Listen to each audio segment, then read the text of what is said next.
iBowen කියලා පිළිගන්නවා vm.com කියන තවත් වීඩියෝ එකකට. එතකොට මේ වීඩියෝ එකේදී මම කතා කරන්නේ Windows Server 2019 දෙවෙනි වීඩියෝ එක. එතකොට ඉස්සෙල්ලා වීඩියෝ එකේදී මම කතා කරා කොහොමද අපි Windows Server 2019 අපේ machine එකේ install කරගන්නේ කියලා. එතකොට මේකෙදී මම කරන්නේ ඒ කලින් install කරගත්ත machine එක ඒ කියන්නේ Windows Server 2019 machine එකට කොහොමද අපි Active Directory install කරන්නේ කියලා. එතකොට සාමාන්‍යයෙන් Active Directory එකක් කියන්නේ server එකේ ප්‍රධාන කොටසක්. එතකොට අපි කොහොමද බලමු මේ basic part වලින් part 2 එක. එතකොට කොහොමද අර අපි කලින් හදාගත්තු machine එක Active Directory domain control එකක් කරන්න කියලා. එතකොට මේකෙදි මම පාවිච්චි කරන demo environment එක තමයි මේක. මම කලින් කිව්වා වගේ මගේ machine එක physical machine එකේ තියෙන CPU එක Intel Core i5 8th generation machine එකක්. එතකොට මේකේ 1.60 GHz තියෙන්නේ. එතකොට මම කලින් කිව්වා වගේ RAM එක මේකේ 8GB RAM එකක් තියෙන්නේ. එතකොට මම අප්ඩේට් එකක් කරා SSD 512GB RAM එක 512GB hard එකක් සහ 128GB SSD hard එකක් තියෙනවා මගේගේ. ඒ වගේම HDD 1TB hard එකකුත් තියෙනවා. එතකොට මගේ run වෙන OS එක තමයි Windows 10.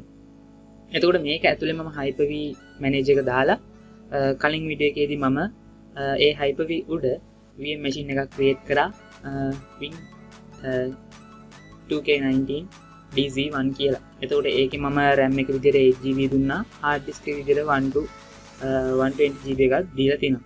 ඒතර මම අද මේ කරන්න යන්නේ මේ මම කලින් install කරගත්ත machine එකට domain control එකක් දාලා IP address change කරලා මෙන්න මේ role ටික දෙන්න යන්නේ. ඒ කියන්නේ Active Directory domain service එකක් විදිහට මේ machine එක configure කරන්න යන්නේ. එතකොට ඒක DNS server එකකුත් වෙනවා.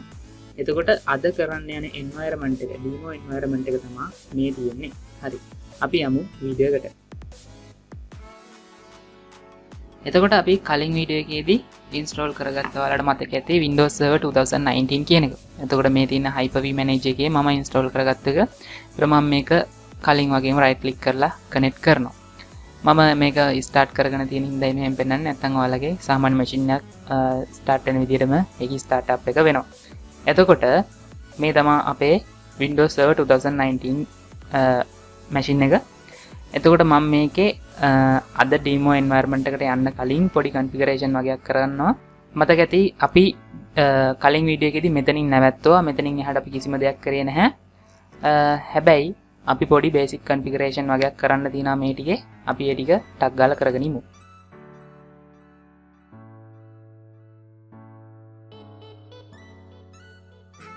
හරි. ඔයාලට පේනවා ඇති මෙතන තිබ්බා රතු පාට වෙලා මම මේක green වෙන්න හදාගත්තා. එතකොට ඒ ටික වගේම තවත් basic configuration වගේක් තියෙනවා. මම මෙතනින් යනවා local server එකට. local server එකට ගිහිල්ලා මෙතන පොඩි settings වගේක් හදන්න තියෙනවා. හරි. අපි ඉස්සෙල්ලාම මේකේ දැන්ට ethernet port එකකට connect වෙලා නැහැ. මම ඒක ඉස්සෙල්ලාම හදාගන්නම්. මෙතන ඔයාලට පේනවා ඇති ethernet port එක not connected කියලා තියෙන්නේ. එතකොට අපි මේක connect කරගන්න ඕනේ. ඔයාලට මතක ඇති මම Hyper-V machine එක හදද්දී connection settings වලදී මම ඒක skip කරලා දැම්මා. එතකොට අපි මේක not connected කියන එක හදාගන්න නම් අපි යන්න ඕනේ Hyper-V manager එකට. Hyper-V manager එකට ගිහිල්ලා මෙතන තියෙනවා virtual switch manager කියලා එකක්. virtual switch manager. මෙතන virtual switch manager කියලා ගියාම අපිට පුළුවන් ඕනි කරන switch එකක් හදාගන්න. අපිට external switch එකක් හදාගන්න පුළුවන්, internal switch එකක් හදාගන්න පුළුවන්, private switch එකක් හදාගන්න පුළුවන්. මම දැනට මේකට internal switch එකක් හදාගන්නවා. ඊට පස්සේ මෙතනින් create a virtual switch කියලා දීලා මම මෙතන switch එකේ නම විදිහට internal කියලා දීලා මේ ටික මෙහෙමම default තියලා මම apply කරලා okay කරනවා. හරි. ඊට පස්සේ අපේ switch එක හදාගෙන ඉවරයි. දැන් අපි මේ Windows Server 2019 කියන machine එක ඒ switch එකට connect කරන්න ඕනේ. ඒක කරන්න ඕනේ මෙහෙමයි. Windows Server 2019 කියන server එක click කරලා right click කරලා settings ගියාම අපිට මේකේ hardware settings ටික පේනවා. එතකොට මෙන්න මෙතන තියෙනවා network adapter කියලා. අපිට තියෙන මේ network adapter කියන එක click කරලා මෙන්න මෙතන අපි හදාගත්තු internal switch එක දෙන්න තියෙනවා. හරි. මේක දුන්නාට පස්සේ අපේ virtual machine එක network adapter එකට connect වෙනවා. ඊට පස්සේ අපිට apply කරලා okay කරාට පස්සේ ඒ වැඩේ එතනින් අවසానයි. ඊට පස්සේ අපිට පුළුවන් අපේ virtual machine එකට සුපුරුදු පරිදි යන්න. මේ විදිහට ගිහිල්ලා refresh කරපුවාම අපිට පේනවා assign by DHCP කියලා Ethernet port එක මෙන්න මෙහෙම පෙන්නනවා. මට මේක IP address එක මාරු කරගන්න ඕනේ අපිට ඕන විදිහට. ඊට පස්සේ මම මේක මොකද මේක domain control එකක් කරන්න යන්නේ. මේකට historic IP address එකක් තියෙන නිසා මම මෙතනින් ගිහිල්ලා මේක click කරලා මෙතනින් properties ගිහිල්ලා මම මෙතන IPv6 කියන එක ඔයාලගේ default එන්නේ මෙහෙම tick එක වැටිලා මම මේක IPv6 කියන protocol එක මම අයින් කරලා මෙතන IPv4 කියන එක double click කරාම මේ විදිහට එනවා internet protocol version 4 කියලා properties bar එක. ඊට පස්සේ මෙතනින් මම දෙනවා use the following IP address කියලා. මම අර කලින් හදාගත්ත demo environment එක වලට මතක ඇති IP address එක විදිහට දීලා තිබ්බේ 192.168.0.201 කියලා. මම ඒක මෙතෙන්ට දෙනවා 192.168.0.201 කියලා. ඒ subnet mask එක යා default ගන්නවා. ඉතින් මම default gateway එක විදිහට 192.168.1.1 කියලා දෙනවා. ඊට පස්සේ මම preferred DNS එක විදිහට අපේ IP address එකම ලබා දෙනවා 192.168.0.201 කියලා. ඊට පස්සේ alternative DNS එක විදිහට මම මෙතනට ලබා දෙනවා Google එකේ IP address එක 8.8.8.8 කියලා මේ විදිහට හදලා දීලා මෙතනින් okay දෙනවා. ඊට පස්සේ මෙතනින් warning එකක් පෙන්නනවා. මේක yes දුන්නාම අපේ configuration අපිට ඕන විදිහට හදාගෙන ඉවරයි. ඊට පස්සේ මෙතනින් okay දෙවිලා මේ close කරලා අපිට මෙතනින් දැන් මෙතන පෙන්නන්න තාමත් assign by DHCP කියලා මෙන්න මෙතන refresh කරන්න පුළුවන් අපිට. refresh කරපුවාම අපේ IP address එක මෙතන automatically display වෙනවා. හරි. ඊට පස්සේ අපි කරන්න ඕනේ තවත් ප්‍රධාන වැඩක් තමයි මේකේ time zone එක හදන එක. ඊට පස්සේ මෙන්න මෙතන time zone එකට ගිහිල්ලා time zone එක click කරලා මෙතනින් අපි දෙනවා change time zone කියන එක click කරලා මෙතනින් අපිට අදාළ time zone එක දෙනවා 5:30 ශ්‍රී ජයවර්ධනපුර කියන එක දීලා මෙතනින් okay දීලා මේක okay කරනවා. හරි. time zone එකත් හදාගෙන ඉවරයි. ඒක ඊට පස්සේ refresh කරපුවාම automatically එදෙන පේනවා. හරි. මේ විදිහට තමයි මේක පෙන්වන්නේ. ඊට පස්සේ තමයි අපේ ප්‍රධාන වැඩේ තියෙන්නේ මේකේ නම වෙනස් කරගන්න එක. මම අර demo environment එකේ පෙන්වනවා අපේ VM machine එකේ නම Win2K19DC01 කියලා. එතකොට අපි මේක දැන්ට තියෙන්නේ computer name එක යාලා default name එක මම මේක වෙනස් කරනවා. මේක ඔයාලා කලින් වෙනස් කරන්න ගියොත් මේක නම වෙනස් කරපු ගමන්ම මෙයා restart එකක් අහනවා. මම ඒක අනිත් settings ඔක්කොම හදාගෙන මේක පස්සේ වෙනස් කරන්න තියාගත්තේ. මෙන්න මෙතනින් computer change කියලා මෙතන තියෙනවා. ඊට පස්සේ මෙන්න මෙතන නම අපි වෙනස් කරනවා. okay press කරලා ඊට පස්සේ මෙතනින් අහනවා restart කරන්න අහන්නේ. මම මේකත් okay press කරලා මෙතනින් close window දීපු ගමන් මෙන්න මෙහෙම window එකක් open වෙනවා. මේකේ restart now දෙන්න.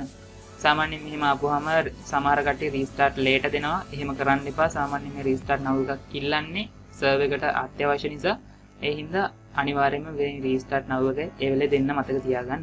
මම කලින් මේ Windows එකේ මේ server එකේ නම වෙනස් කරේ නැත්තේ මට මේ ටික හදාගෙන ඉන්න ඕන නිසායි. ඒ නිසා මම මේක වෙනස් කරගත්තා. ඊට පස්සේ restart now. මේ විදිහට ඔයාලගේ server එක restart වෙනවා.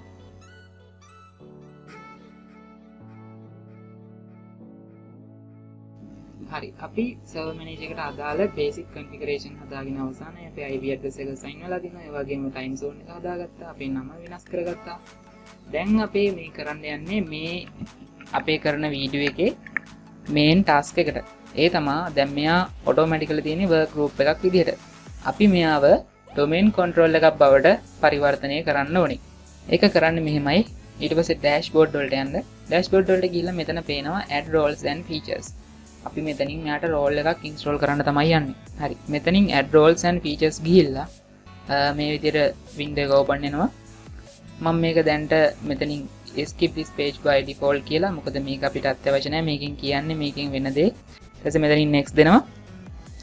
ඊට පස්සේ මම මෙතනින් role based feature based installation කියලා දෙනවා. මොකද මේක අපේ domain control එක මේක remote desktop service එකක් නෙමෙයි. එහෙනම් අපි මෙතනින් රෝල් බේස් එක මෙතන ටික් එක දීලා මෙතනින් next දෙනවා. ඊට පස්සේ මෙතනින් පෙන්නනවා අපේ සර්වර් එක. මේ තමයි Win2K19 DC1 කියන සර්වර් එක. ඒතර මම මේකට තමයි domain control එක install කරන්න යන්නේ. ඒකත් next දෙනවා. ඊට පස්සේ මෙතනින් තියෙනවා roles කියලා. හරි. මෙතන තමයි අපිට අදාළ හැම role එකක්ම තියෙන්නේ. මම අර කලින් introduction video එකේදී කිව්වා DHCP install කරනවා, DNS install කරනවා, WSUS install කරනවා. ඒ කියන්නේ හැම role එකක්ම මෙතන තියෙනවා. සර්වර් එකක් අපි configure කරද්දී ඉස්සෙල්ලාම domain control එක තමයි configure කරන්නේ. අපිට පුළුවන් මෙයත් එක්කම මෙහෙම ටික් දාලා හැම එකක්ම මේ වෙලාවෙම DHCP install කරන්න, DNS install කරන්න ඔය හැමදේම කරන්න පුළුවන්. හැබැයි හොඳට මතක තියාගන්න domain control එක මුලින් install කරගන්න. ඊට පස්සේ ඔයාලට මෙතනින් එහාට දෙන errors ගොඩක් අඩු වෙනවා.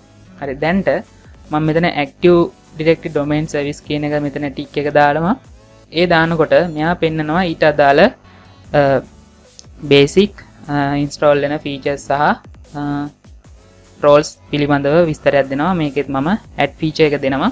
ඊට මෙතන පේනවා මේ domain control එක ගැන විස්තරයක් මෙයා දීලා තියෙනවා description එකක් විදිහට. ඊට පස්සේ මේකත් ඔයාලා කියවන්න ඔයාලගේ දැනුමට හොඳයි.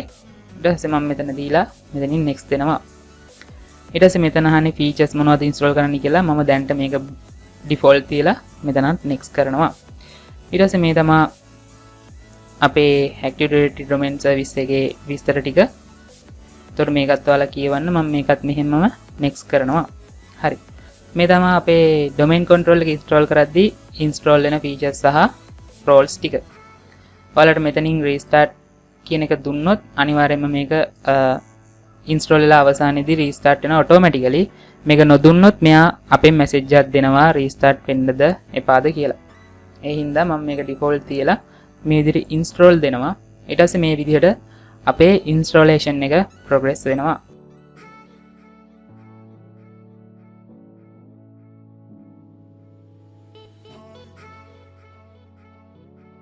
මේ විදිහට අපේ installation එක වෙලා අවසానයි. ඊට පස්සේ මෙතන විස්තරයේ අදාළ විස්තර තියෙන තැන මෙන්න මෙතන පෙන්නනවා promote this server to domain controller කියලා. අපිට වෙන්න ඕනෙත් ඒකයි. අපි මෙන්න මෙතන click එක මෙන්න මේ link එක click කරාම මේ server එක domain controller එකක් විදිහට promote වෙන්න අහනවා. එතකොට මේක තමයි deployment configuration wizard එක. එතකොට මෙතනදී අපිට පුළුවන් ක්‍රම තුනකට මේ domain control එක හදන්න. එකක් පුළුවන් අපිට add a domain control and existing domain. අපිට කලින් හදාගත්තු DC එකක් තියෙනවා නම් domain control එකක් තියෙනවා නම් අපිට ඒක මෙතෙන්ට දීලා මේ විදිහටම යන්නත් පුළුවන්. නැත්නම් add a new domain to an existing forest. අපි ගාව existing forest එකක් තියෙනවා නම් ඒ domain විදිහට මේකට යන්නත් පුළුවන්. අපි දැනට හදන මේ පළවෙනි domain එක නිසා මම මෙතෙන්ට දෙනවා add a new forest කියලා. එහෙම දීලා මෙන්න මෙතෙන්ට අපි domain address එකක් දෙන්න ඕනේ. මම මෙතනින් domain control name එක විදිහට domain name එක විදිහට vm.com කියලා දෙනවා. මෙහෙම දීලා මම මෙතනින් next කරනවා.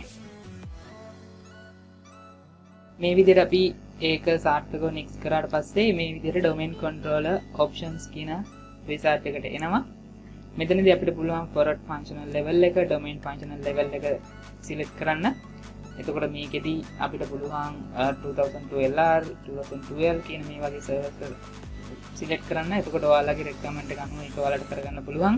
මම මේ දේවල් by default කියලා මෙහෙම පල්ලෙහාට ගියාම මෙන්න මෙතන පෙන්නනවා specific domain control capability කියලා. මේක අපි හදන පළවෙනි domain control එක නිසා මේ ටික් එක untick වෙලා තියෙන්නේ. එතකොට මම මෙතෙන්ට strong password එකක් ලබා දෙනවා. මේ විදිහට password එක දීලා මම මෙතනින් next කරනවා. මේ විදිහට DNS option එකට ආවට පස්සේ මම මෙතන defaults මේ විදිහට මෙන්න විදිහටම තියලා මම මෙතන next කරනවා. ඊට පස්සේ අපේ NetBIOS name එක මෙතන display වෙනවා අපි කලින් දීපු. මේ තමයි අපේ NetBIOS name එක VM. මේක මෙහෙමම තියලා අපි next කරනවා.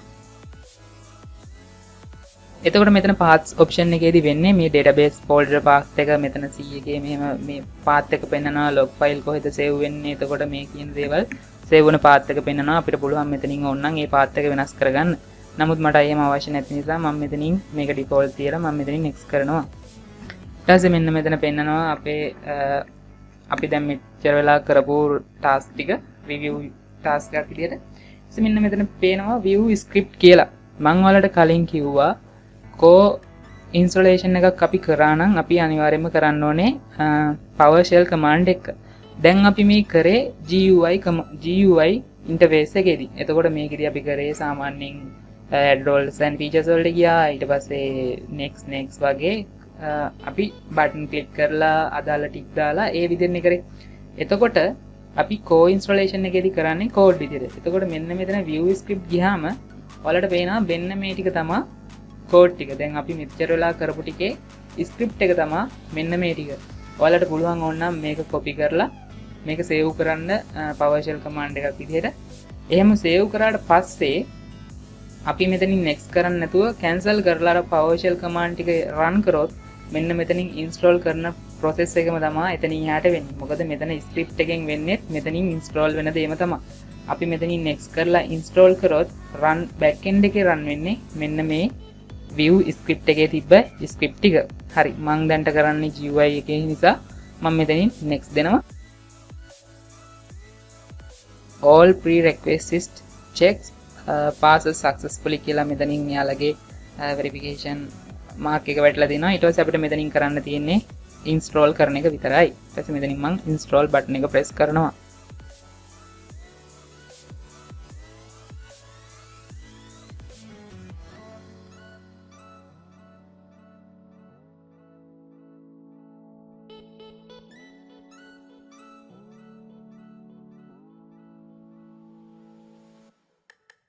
මෙන්න මේ විදිහට තමයි අපි හදපු domain server එක දැන් restart වෙලා ආවට පස්සේ තියෙන්නේ.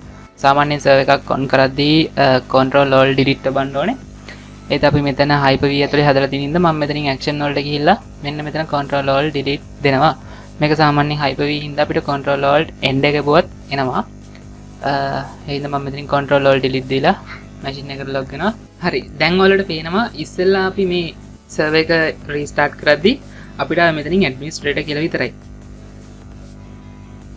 හැබැයි දැන් මෙතන vm/administrator කියලා අවිල්ල තියෙන්නේ. මොකද අපි දැන් domain එකක් විදිහට තමයි log වෙන්නේ. මෙතන අපි අර ඉස්සෙල්ලා දීපු password එක දීලා අපි මෙතනින් login වෙනවා. හරි දැන් අපි මේ යන්නේ administrator account එකට අපේ domain user ගෙන්. අපි මෙතනින් දැන් local server එකට ගියොත්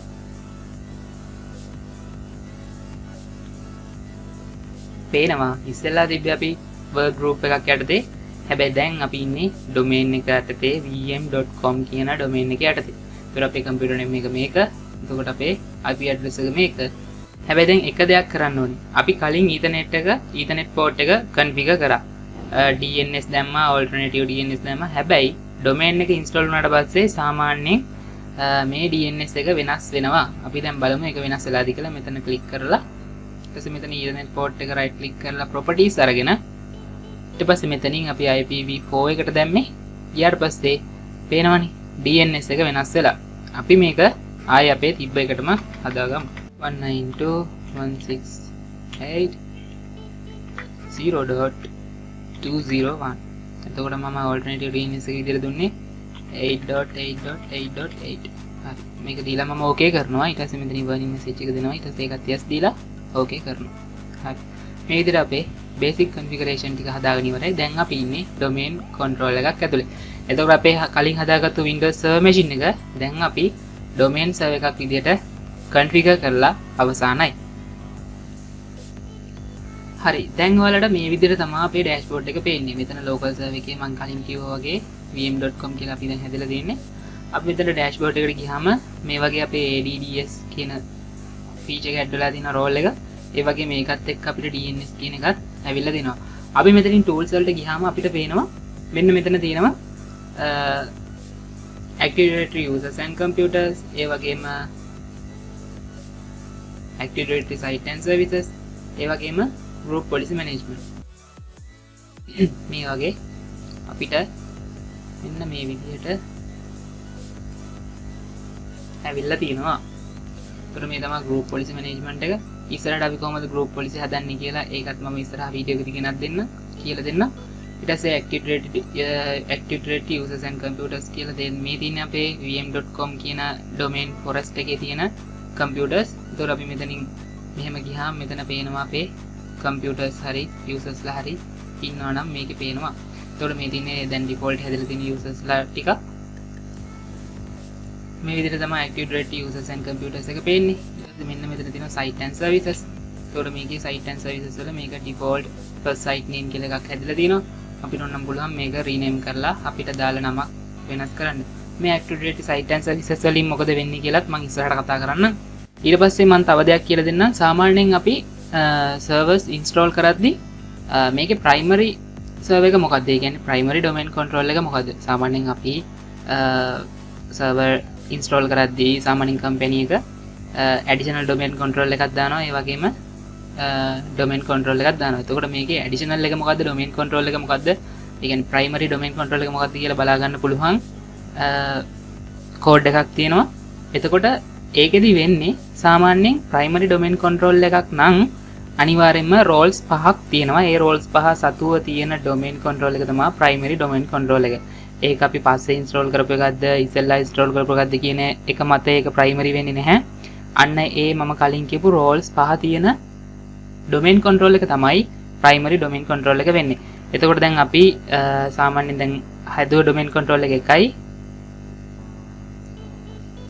එතකොට මේ domain control එකේ ඒ මම කියපු roles පහ තියෙනවාද කියලා අපි බලමු. ඒකට යන්න command prompt එකට